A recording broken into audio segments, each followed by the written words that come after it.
বন্ধুরা, আপনারা হয়তো জানেন না 1971 সালে আমাদের স্বাধীনতা যুদ্ধে এমন একটি ঘটনা ঘটতে যাচ্ছিল যা যুদ্ধের পুরো দৃশ্যপটকেই পাল্টে দিতে পারত।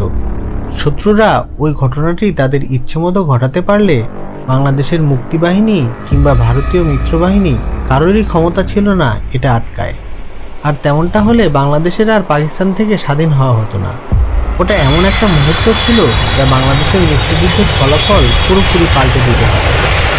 অর্থাৎ যুদ্ধ জয়ের বদলে আমাদের পরাজয় মেনে নিতে হতো। এখন সবাই ভাবছেন কি এমন ঘটনা ঘটতে যাচ্ছিল যেটি ঘটলে বাংলাদেশ স্বাধীনই হতো না। ঘটনাটি কি এমন ছিল যে বাংলাদেশের মুক্তিবাহিনী ও ভারতীয় মিত্রবাহিনী একত্রেও তার মোকাবেলা করতে পারত না? এই উত্তরগুলো জানার জন্য ভিডিওটি শেষ পর্যন্ত দেখুন। তবে তার আগে আপনি যদি আমার রহস্যময় চ্যানেলে নতুন হয়ে থাকেন তবে সাবস্ক্রাইব করে পাশে থাকা বেল আইকনে ক্লিক করে রাখার অনুরোধ রইল।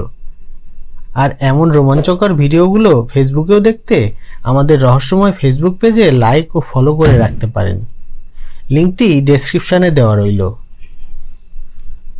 সময়টা ছিল বাংলাদেশের স্বাধীনতা যুদ্ধে জয়লাভের ঠিক কয়েকদিন আগে, অর্থাৎ 1971 সালের ডিসেম্বর মাসে, যখন ভারতও বাংলাদেশের পক্ষে যুদ্ধে অংশগ্রহণ করেছে। মুক্তিবাহিনীর গেরিলা হামলা ও ভারতীয় মিত্রবাহিনীর বিমান ও স্থল হামলায় যখন পাকিস্তানি বাহিনীর নাভিশ্বাস ছুটেছে, যখন তারা ভাবছে এভাবে চলতে থাকলে আর বেশি দিন টিকে থাকা তাদের পক্ষে সম্ভব হবে না, তাহলে তাদের আত্মসমর্পণ করতেই হবে, ঠিক সেই মুহূর্তে পাকিস্তানের ভাঙন ঠেকাতে মাঠে নামে তাদের পরম মিত্র যুক্তরাষ্ট্র। তারা চীনকে সরাসরি ভারতের বিরুদ্ধে সামরিক পদক্ষেপ নিতে বলে। তারা চীনকে প্রতিশ্রুতি দেয় যে ভারতের বিরুদ্ধে যুদ্ধ করলে যদি সোভিয়েত ইউনিয়ন চীনের বিরুদ্ধে কোনো পদক্ষেপ নেয় তবে যুক্তরাষ্ট্র চীনের পক্ষে লড়বে। কিন্তু চীন ইন্দো পাকিস্তান যুদ্ধে পাকিস্তানের পক্ষে থাকলেও তারা সরাসরি যুদ্ধে জড়ানোর মার্কিন প্রস্তাবকে প্রত্যাখ্যান করে। কিন্তু তারপরও যুক্তরাষ্ট্র ও চীন পাকিস্তানের ভাঙন ঠেকাতে শেষমেশ তারা জাতিসংঘের নিরাপত্তা পরিষদে যুদ্ধবিরতির প্রস্তাব আনে, যেন কোনোভাবে পাকিস্তানি বাহিনীকে আত্মসমর্পণ করতে না হয় আর বাংলাদেশের স্বাধীন হওয়া ঠেকানো যায়। কিন্তু সেই সময় মাঠে নামে বিশ্বের সবচেয়ে বড় রাষ্ট্র ও তৎকালীন সুপার পাওয়ার সোভিয়েত ইউনিয়ন বা ইউএসএসআর। সোভিয়েত ইউনিয়ন আগে থেকেই ভারতের মিত্র দেশ ছিল, তাই সোভিয়েত ইউনিয়ন আমেরিকা ও চীনের যুদ্ধবিরতির প্রস্তাবে ভেটো দেয়, যার ফলে আমেরিকার এই দুরভিসন্ধি কোনো কাজে আসেনি। তবে আমেরিকা যে চুপ হয়ে বসে থাকবে না এটা ভারত আগে থেকেই জানত। তাই ভারত বাংলাদেশের পক্ষে সরাসরি যুদ্ধে জড়ানোর আগেই 1971 সালের 9 আগস্ট সোভিয়েত ইউনিয়নের সাথে একটি প্রতিরক্ষা চুক্তি স্বাক্ষর করে। যে চুক্তির নাম ছিল ইন্দো সোভিয়েত ট্রিটি। এ চুক্তির একটি ধারায় উল্লেখ ছিল যে ভারত যখন বিদেশি কোনো শত্রুর দ্বারা আক্রান্ত হবে তখন সোভিয়েত ইউনিয়ন অবশ্যই ভারতকে রক্ষা করতে এগিয়ে আসবে। তৎকালীন মার্কিন প্রেসিডেন্ট রিচার্ড নিক্সন এবার পূর্ব পাকিস্তানে থাকা আমেরিকান নাগরিকদের রেস্কিউ করার অজুহাত দেখিয়ে সরাসরি বন্ধু দেশ পাকিস্তানের পক্ষে যুদ্ধে অংশ নেওয়ার উদ্দেশ্যে তাদের সবচেয়ে শক্তিশালী নৌবহর 7 ফ্লিট বা সপ্তম নৌবহরকে পূর্ব পাকিস্তানের চিটাগং বন্দরের উদ্দেশ্যে রওনা হওয়ার নির্দেশ দেন। সে সময় এই নৌবহরটি ভারত মহাসাগরেই ছিল, কারণ তারা ভিয়েতনাম যুদ্ধে অংশ নিয়েছিল। কিন্তু হঠাৎ করে এই নৌবহরের জাহাজগুলো দিক পরিবর্তন করে বঙ্গোপসাগরের দিকে আসতে থাকে। তাদের এ দিক পরিবর্তন সোভিয়েত রাডারে ধরা পড়ে। তাছাড়া সোভিয়েত ইন্টেলিজেন্স এটাও জানতে পেরেছিল যে জাতিসংঘের যুদ্ধবিরতির প্রস্তাব পাশ করতে না পারায় আমেরিকা পাকিস্তানের পক্ষে সরাসরি যুদ্ধে অংশ নিতে চলেছে। তাই তারা আগে থেকেই বঙ্গোপসাগরের নিকটবর্তী স্থানে তাদের একটি মাইন শনাক্তকারী জাহাজ, একটি হেভি ডেস্ট্রয়ার জাহাজ, একটি ব্যাটেল ট্যাঙ্ক পরিবহন জাহাজ ও একটি নিউক্লিয়ার সাবমেরিনকে পাহারায় রেখেছিল। এছাড়া সোভিয়েত একটি ডেস্ট্রয়ার ও মাইন শনাক্তকারী জাহাজ ভারত মহাসাগরের খুব কাছাকাছি অবস্থান করছিল। তাই সোভিয়েত ইউনিয়ন যুক্তরাষ্ট্রের এই দুরভিসন্ধি টের পেয়ে দ্রুত ভারতকে সব জানিয়ে দেয়। ভারত এ সময় ইন্দো সোভিয়েত ট্রিটি চুক্তি অনুযায়ী সোভিয়েত ইউনিয়নের কাছে সাহায্য চায়। তখন সোভিয়েত ইউনিয়ন বা ইউএসএসআর তাদের ভ্লাদিভস্টোক বন্দর থেকে কমান্ডার অ্যাডমিরাল ভ্লাদিমির ক্রুগলিয়াকভের নেতৃত্বে 10ম অপারেটিভ ব্যাটেল গ্রুপের একটি নিউক্লিয়ার ফ্লোটিলা পাঠায় যুক্তরাষ্ট্রের সপ্তম নৌবহরকে ভারতের টেরিটরির মধ্যে প্রবেশ ঠেকাতে।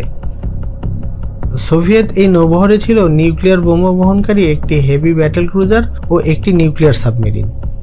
1971 সালের 10ই ডিসেম্বর মার্কিন সপ্তম নৌবহর চট্টগ্রাম বন্দরের উদ্দেশ্যে অফিসিয়ালি যাত্রা শুরু করে। 13 ডিসেম্বর ইউএসএসআর তাদের পাঠানো পূর্বের নৌবহরের শক্তি বৃদ্ধির জন্য আরও একটি অ্যান্টি এয়ারক্রাফট ক্যারিয়ার টাস্কফোর্সকে পাঠিয়ে দেয়। যে টাস্কফোর্সে ছিল আরও একটি নিউক্লিয়ার বোমা বহনকারী হেভি ব্যাটেল ক্রুজার, 3টি নিউক্লিয়ার গাইডেড মিসাইল সাবমেরিন, 3টি নিউক্লিয়ার অ্যাটাক সাবমেরিন ও একটি ডেস্ট্রয়ার। আর অন্যদিকে ভারত আমেরিকান সপ্তম নৌবহরকে ঠেকাতে তাদের নৌবাহিনীর ইস্টার্ন ফ্লিটকে দায়িত্ব দেয়, যার নেতৃত্বে ছিল সেই সময় ভারতের হাতে থাকা একটিমাত্র বিমানবাহী রণতরী আইএনএস বিক্রান্ত, যা কেবল 20টি হালকা যুদ্ধ বিমান বহন করতে সক্ষম। কিন্তু যুক্তরাষ্ট্রের সপ্তম নৌবহরের নেতৃত্বে ছিল তৎকালীন বিশ্বের সবচেয়ে বড় পারমাণবিক শক্তিচালিত বিমানবাহী রণতরী ইউএসএস এন্টারপ্রাইজ। ভারতীয় বিমানবাহী রণতরীর চেয়ে মার্কিন বিমানবাহী রণতরী ছিল প্রায় 4 গুণ বড়। এই রণতরীটি 70টি মার্কিন শক্তিশালী ফাইটার জেট ও বোম্বার বিমান বহন করছিল, আর এসব বিমানগুলো সাধারণ অস্ত্র ছাড়াও পারমাণবিক অস্ত্রে সজ্জিত ছিল। এছাড়া ইউএসএস এন্টারপ্রাইজ এয়ারক্রাফট ক্যারিয়ারের সাথে ছিল guided missile cruiser USS king ও ইউএসএস ডিকেটর এবং অ্যাসল্ট শিপ ইউএসএস ট্রিপলি সহ অনেকগুলো যুদ্ধজাহাজ। অন্যদিকে সোভিয়েত বহরে ছিল 6টি নিউক্লিয়ার সাবমেরিন, 2টি ব্যাটেল ক্রুজার ও কয়েকটি ডেস্ট্রয়ার সহ 16টি জাহাজ। এরই মধ্যে সোভিয়েত ইন্টেলিজেন্স আরও একটি সংবাদ পায় যে আরব সাগর দিয়ে ব্রিটিশ রয়্যাল নেভির একটি নৌবহর অনেকগুলো ডেস্ট্রয়ার ও বিভিন্ন শ্রেণীর যুদ্ধজাহাজ দ্বারা সজ্জিত হয়ে বিমানবাহী রণতরী এইচএমএস ইগলের নেতৃত্বে ভারতের পশ্চিম দিক থেকে আক্রমণ করার জন্য এগিয়ে আসছে। সোভিয়েত ইউনিয়ন জানত একসাথে 2 দিক থেকে আসা শত্রুর সাথে লড়াই করার মতো সামর্থ্য ভারতীয় নৌবাহিনীর নেই। সে এক ভীষণ যুদ্ধ পরিস্থিতি ছিল। সারা বিশ্ব রুদ্ধশ্বাসে তাকিয়েছিল ভারত মহাসাগরের দিকে। বিশ্বের সবচেয়ে জনবহুল গণতান্ত্রিক দেশ ভারতকে 2 দিক থেকে আক্রমণ করতে আসছে বিশ্বের শক্তিধর 2 গণতান্ত্রিক দেশ যুক্তরাষ্ট্র ও যুক্তরাজ্য। মার্কিন সপ্তম নৌবহর ভেবেছিল তাদেরকে আটকাতে বড়জোর ভারতীয় নৌবাহিনী চেষ্টা করতে পারে, কিন্তু তাদের শক্তিমত্তার কাছে ভারতীয় নৌবাহিনী ধুলার মতো উড়ে যাবে। তাই তারা নিশ্চিন্তে এগিয়ে যাচ্ছিল। কিন্তু সোভিয়েত নৌবহর সর্বোচ্চ গতিতে ট্রাভেল করে বঙ্গোপসাগরে ঢোকার পথে ভারত মহাসাগরে অবস্থান নেয়। এ সময় তারা একটি দারুণ প্ল্যান করে।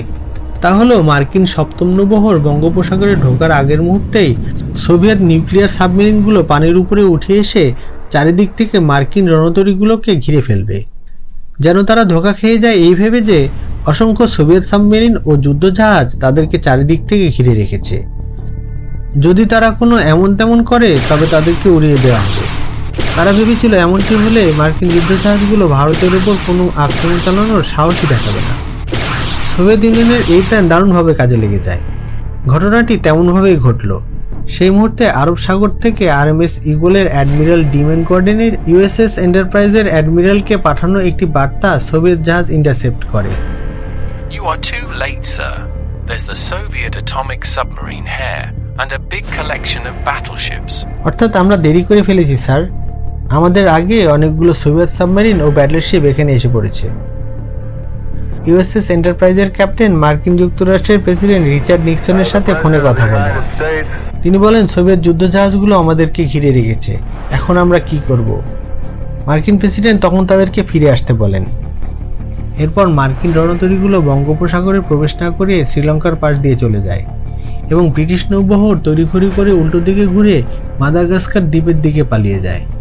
এরপরের ঘটনা তো আপনাদের সবারই জানা। কোনো সাহায্য না আসায় মুক্তিবাহিনী ও ভারতীয় মিত্রবাহিনীর মুহুর্মুহু আক্রমণে পাকিস্তানি বাহিনী কোণঠাসা হয়ে পড়ে। সবশেষে যখন যৌথ বাহিনী ঢাকার পাকিস্তানি গভর্নর ভবনকে চারিদিক থেকে ঘিরে ফেলে, পাকিস্তান তখন যুদ্ধবিরতির প্রস্তাব দেয়। কিন্তু যৌথ বাহিনীর তরফ থেকে জানানো হয় এখন আর কোনো যুদ্ধবিরতি হবে না। পাকিস্তানি বাহিনী আত্মসমর্পণ করলেই কেবল এই যুদ্ধ থামবে। শেষমেশ আর কোনো উপায় না পেয়ে পাকিস্তানি হানাদার বাহিনী 93,000 সৈন্যসহ যৌথ বাহিনীর প্রধান জগজিৎ সিং আরোরার কাছে আত্মসমর্পণ করে। জন্ম হয় নতুন একটি দেশে, যার নাম বাংলাদেশ, আমাদের সোনার বাংলাদেশ। তাই আমাদের স্বাধীনতা যুদ্ধে তৎকালীন সোভিয়েত ইউনিয়ন, যা বর্তমানে রাশিয়া নামে পরিচিত, তাদের ভূমিকা ছিল অনন্য, যা প্রতিটি বাংলাদেশেরই কৃতজ্ঞতার সাথে মনে রাখা উচিত।